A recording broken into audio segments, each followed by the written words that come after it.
तबीयत नासाज है।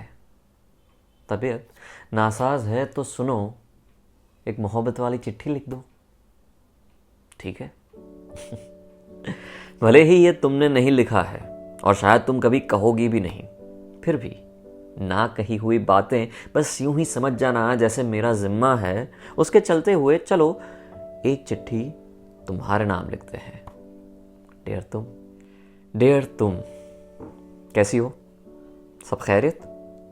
आज जब ये ख़त लिखने बैठा ना तो ऐसा रियलाइज़ हुआ कि तुम और मेरी डायरी बिल्कुल एक जैसे ही बनते जा रहे हो। दोनों को मिले बिना चैन नहीं आता और मिलना तभी होता है जब दिल को चैन नहीं होता है। और दोनों को मैं बहुत वक्त के बाद ही लिखता हूँ। फिर भी ऐसा लगता है कि जैसे पहली बार लिखता हूँ।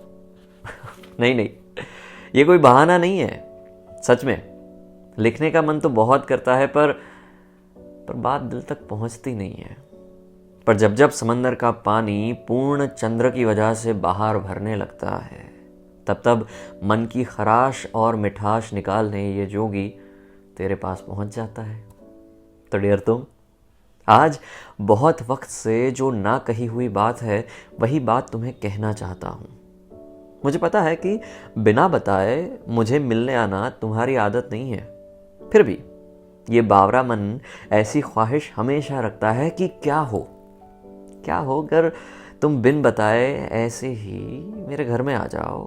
मैं गहरी नींद से उठकर जब दरवाज़ा खोलूं तो सामने तुम मुझे दिखो और मुझे कहो कि ओ बाबा, गुड मॉर्निंग, और बस मैं तुम्हें खुशी से थाम के अपनी बाहों में तुम्हें भर लूं। क्या हो अगर ऐसा हो मेरी जान?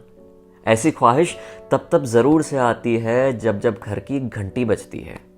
तो उसी बात को कहने के लिए एक छोटी सी कविता तुम्हारे नाम, बस यूं ही।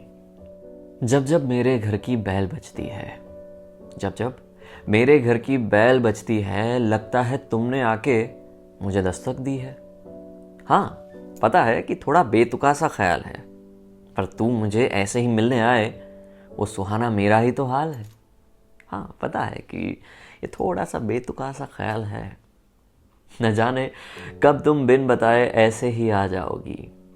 मैं होऊंगा सपनों की नगरिया में और तुम मुझे गले लगा के इस दुनिया में वापस लाओगी। न जाने तुम कब बिन बताए ऐसे ही आ जाओगी।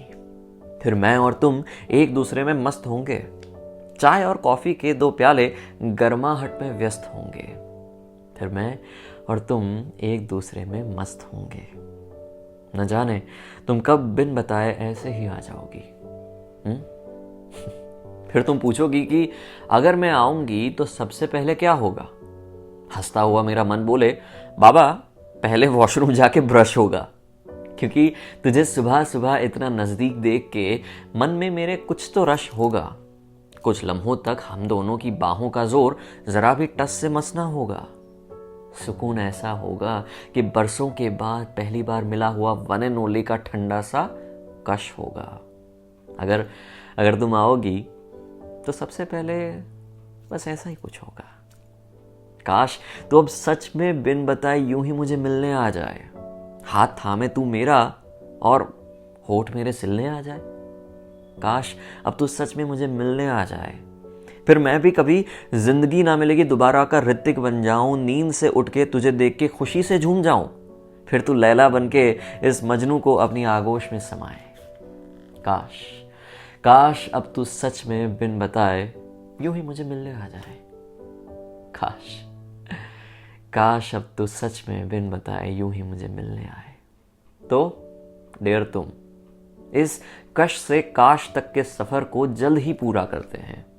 तुम हो जाओ ठीक, फिर मेरे ठीक होने की बात करते हैं। ठीक है? ठीक है, तो चलो अपना ख्याल रखना, और अगर हो सके तो जल्दी वापस आ जाना। वही तुम्हें पा लेने के बावजूद भी तुम्हें वापस पाने की चाहना रखता अधूरा जोगी, तुम्हारा रमता जोगी। अपना ख्याल रखना। अलविदा।